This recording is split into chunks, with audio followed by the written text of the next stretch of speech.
So hi, my name is Gellis and this is Infinite Modesty Design. Of course, who we are. We are a Toronto sewing and fashion studio.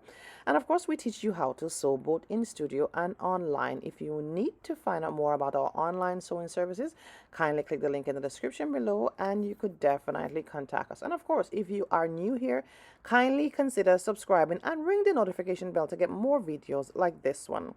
Now, stay tuned for this current video. Okay, so we'll be looking at the McCall's sewing pattern. All right, so this is the very front of the pattern. Now, in this pattern envelope, we are making style C. However, you could make all these different styles: style A, style B, style C, D, E, and F. Okay, so say for instance you go to the fabric store and you decide, okay, you know what, I want to make style C because that's the one we'll be making.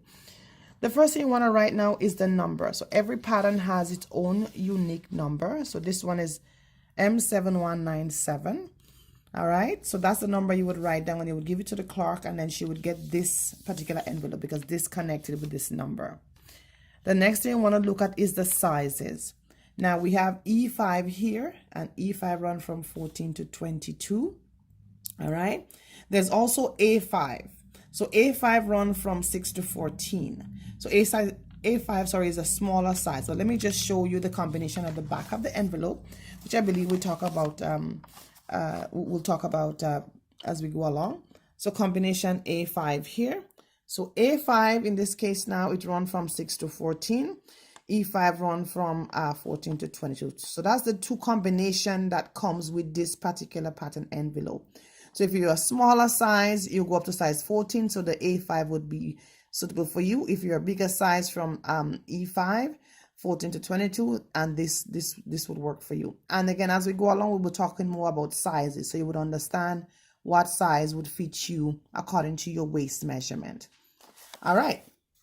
So let's just turn back here again. All right, so once you understand the size, what size you need, and you know the style you want to make, and the style we're making is have tie string. So we also put in pockets in this as well. It doesn't have a pockets in the pattern, but you would get the opportunity to get the pocket as we go along in this tutorial. So that's pretty much it for the front of the pattern envelope.